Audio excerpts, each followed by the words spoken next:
Tagore school बावड़ी की online classes में आपका फिर से स्वागत है। सभी स्टूडेंट्स को गुड मॉर्निंग।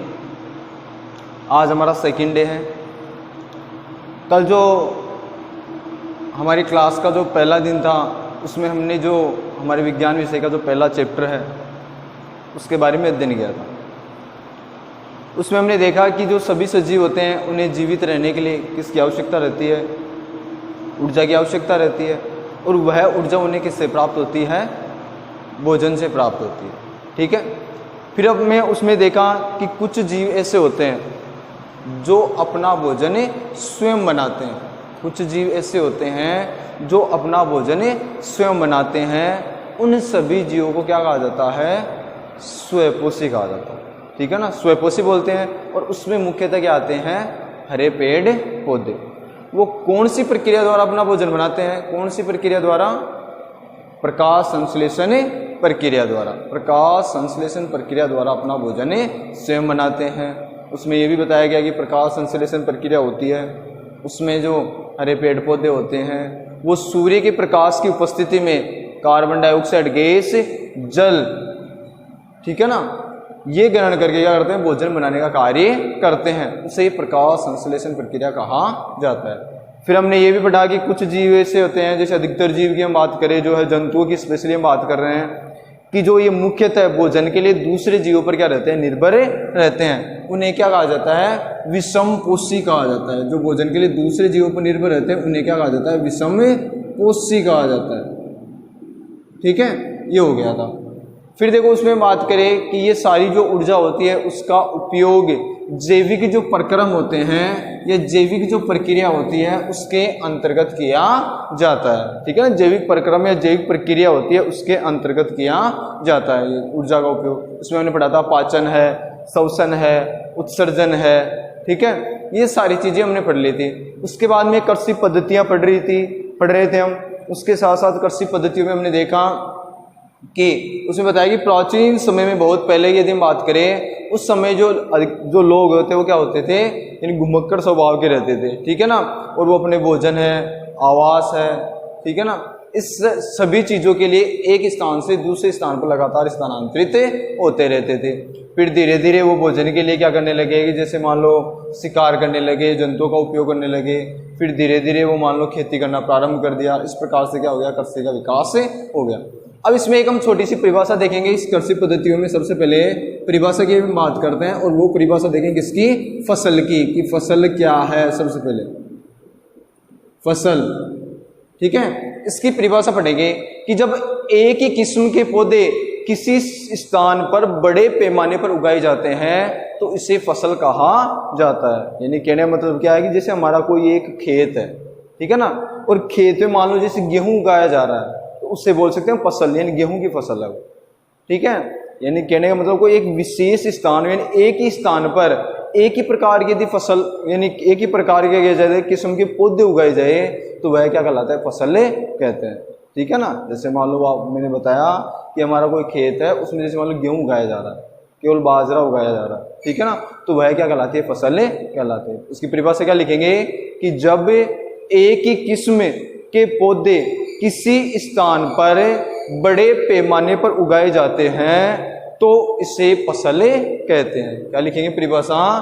कि जब, परिभाषा लिखोगे हम, कि जब एक ही किस्म के पौधे, एक ही किस्म के पौधे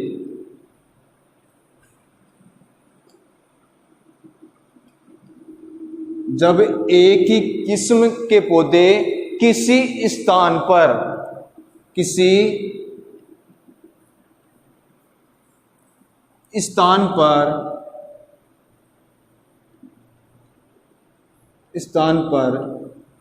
पैमाने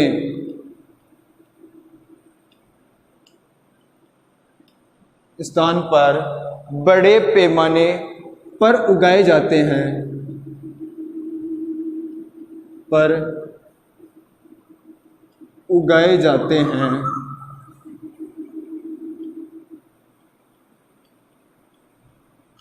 तो इसे क्या कहा जाता है? फसल कहते हैं। तो इसे फसल कहते हैं। ठीक है, ये किसकी परिभाषा हो गई? फसल की परिभाषा होगी कि जब एक ही किस्म के पौधे किसी स्थान पर बड़े पैमाने पर उगाए जाते हैं तो इसे फसल कहते हैं। ठीक है ना, ये फसल की परिभाषा हो गई। अब हम बात करें कि हमारा जो भारत देश है उसको वो बड़ा विशाल क्या है, भूभाग है, बड़ा क्षेत्र है। ठीक है, और प्रत्येक क्षेत्र में यदि हम बात करें कि एक क्षेत्र से दूसरे क्षेत्र में विभिन्नताएं पाई जाती है, अलग अलग विभिन्नताएं पाई जाती है। तापमान में देख लो, आर्द्रता में देख लो, वर्षा में देख लो, ये सारी जलवायु परिस्थितियां क्या होती है, भिन्न भिन्न होती है। हमारे जो भारत देश की यदि हम बात करें तो बड़ा भूभाग क्षेत्र है, इसलिए इनमें तापमान है, आर्द्रता है, वर्षा है, ऐसी जो जलवायु जो परिस्थितियां हैं इनमें क्या पाई जाती है, एक क्षेत्र से दूसरे क्षेत्र में क्या पाई जाती है, विभिन्नताएं पाई जाती है। इसलिए हम बात करें प्रत्येक क्षेत्र में अलग अलग प्रकार की क्या उगाई जाती है, फसलें बोई जाती है। ठीक है, फसल की परिभाषा हो गई, विविधता पाई जाती है। अब हम बात करें फसलों को मुख्यतः इतनी विविधताएं पाई जाती है, उसके बावजूद फसलों को मुख्यतः दो वर्गों में बांटा जा सकता है। कितने वर्गों में बांटेंगे फसलों को? दो वर्गों में। फसलों को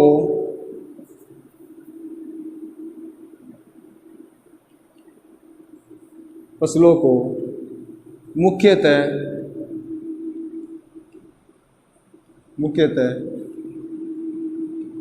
निम्न दो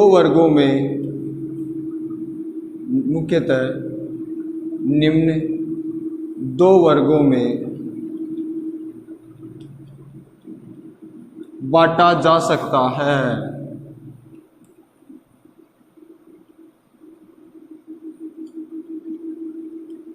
ठीक है, दो भाग में बांट सकते हैं फसलों को। एक फसल की हम बात करें खरीफ की फसल और दूसरी फसल कौन सी हो जाएगी, रबी की फसल। ठीक है, एक नंबर हम क्या पढ़ेंगे, खरीफ फसल।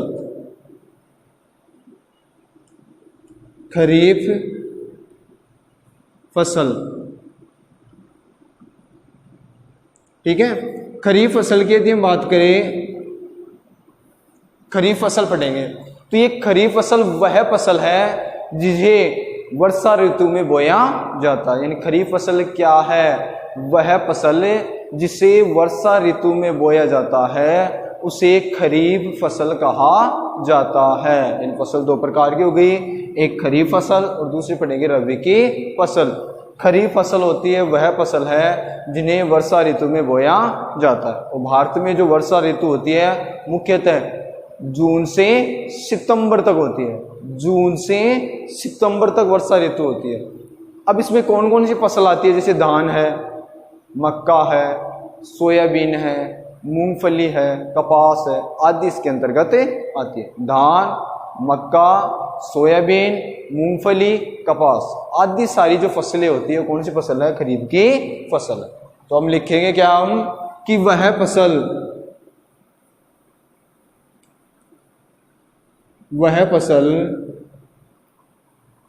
जिन्हें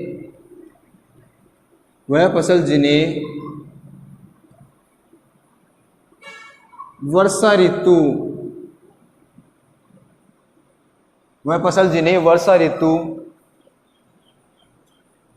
में बोया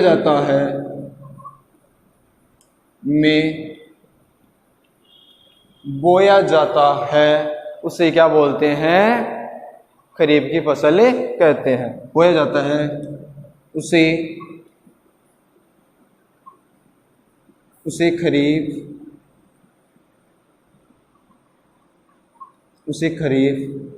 फसल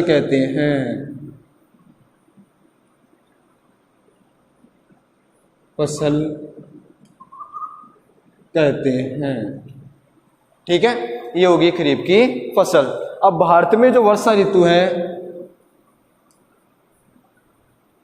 भारत में वर्षा ऋतु कौन से महीने से कौन से महीने तक आती है, मुख्यतः जून से सितंबर तक। भारत में वर्षा ऋतु सामान्यतः सामान्यतः कब होती है? जून से सितंबर तक। सामान्यतः जून से सितंबर तक, जून से सितंबर तक होती है, तक होती है। ठीक है, अब इसके उदाहरण लिखेंगे। धान, धान के बाद में मक्का, बताते जाओगे मेरे को। उसके बाद में क्या आएगा? मक्का के बाद में सोयाबीन, सोयाबीन के बाद में, सोयाबीन के बाद में क्या आएगा? मूंगफली, क्या आएगा? मूंगफली, मूंगफली के बाद में कपास, मूंगफली के बाद में क्या आ जाएगा? कपास आदि क्या है? खरीफ की फसल है। आदि खरीफ की फसल है। ठीक है, ये तो क्या होगी? खरीफ की फसल। यानी खरीफ की फसल की बात करें, वह फसल जिन्हें वर्षा ऋतु में बोई जाता है उन्हें खरीफ फसल कहते हैं। भारत में वर्षा ऋतु सामान्यतः जून से सितंबर तक होती है। धान, मक्का, सोयाबीन, मूंगफली, कपास आदि क्या है? खरीफ की फसल है। तो एक प्रकार हो गया कौन सी फसल का? खरीफ की फसल का। फसल हो गई एक नंबर फसल का प्रकार में। अब 2 नंबर का प्रकार हम पढ़ेंगे कौन सा? रबी की जो फसल है उसके बारे में हम अध्ययन करेंगे। 2 नंबर हमारी कौन सी है? रबी फसल। 2 नंबर लिखेंगे रबी फसल। ये रबी की जो फसल होती है वो कब होती है? शीत ऋतु में। शीत ऋतु यानी वह फसल जो शीत ऋतु में उगाई जाती है वो क्या कहलाती है? रबी की फसल कहलाती है। यानी शीत ऋतु, शीत ऋतु में, शीत ऋतु में उगाई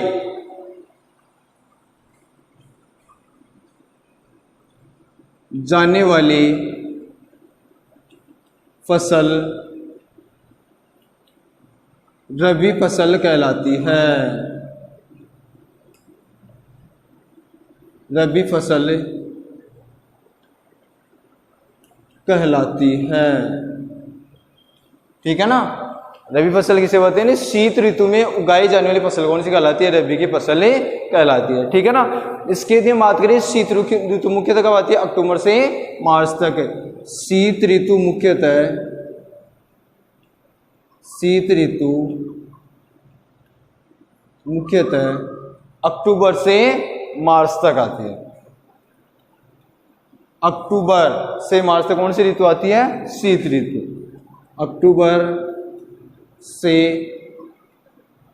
मार्च तक आती है। ठीक है, अब इसके एग्जाम्पल लिखेंगे। एग्जाम्पल की हम बात करें, गेहूं है, चना है, मटर है, सरसों है, अलसी है आदि। गेहूं, चना, मटर, सरसों, गेहूं, चना, मटर, सरसों व अलसी।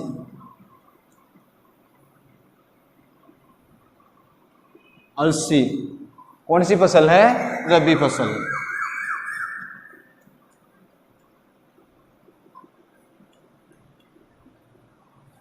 ठीक है, इसके बाद में हम करें, इसके अलावा कई स्थान ऐसे भी हैं जहां पर क्या की जाती है? दालें, सब्जियां, ये सब क्या की जाती है? ग्रीष्म ऋतु में उगाई जाती है। तो हम नीचे लिखेंगे अलग से नोट लगा के,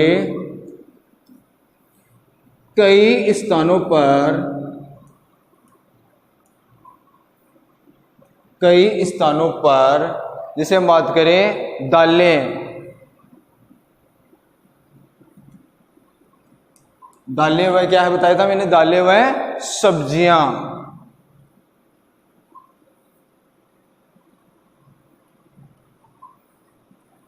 दालें व सब्जियां ग्रीष्म ऋतु में उगाई जाती है। ग्रीष्म ऋतु में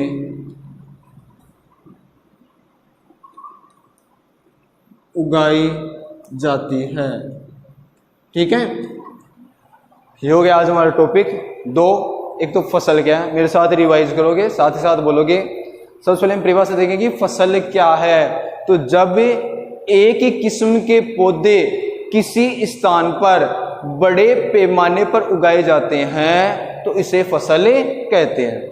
फसल को मुख्यतः मोटे तौर पर कितने भागों में बांटा जाता है? कितने भागों में? 2 भागों में।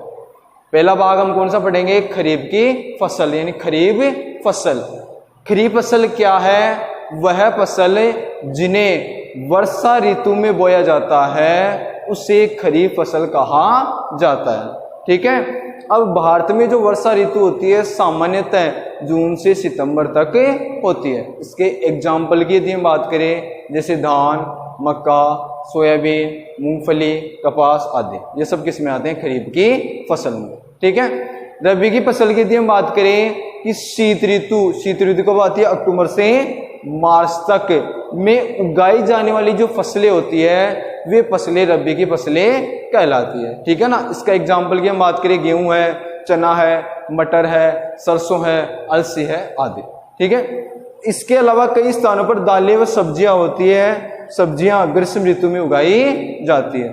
ठीक है, तो ये नोट्स उतार लोगे आप, ये क्या करोगे? याद करोगे। फिर कल इसके बाद में जो अगले जो टॉपिक है वो कब देखेंगे? कल देखेंगे कि जो हम बात करें कफसी में कौन कौन सी सामग्रियां, कहने मतलब कौन कौन सी विधियां काम में ली जाती है, उसके बारे में कल स्टडी करेंगे। ठीक है।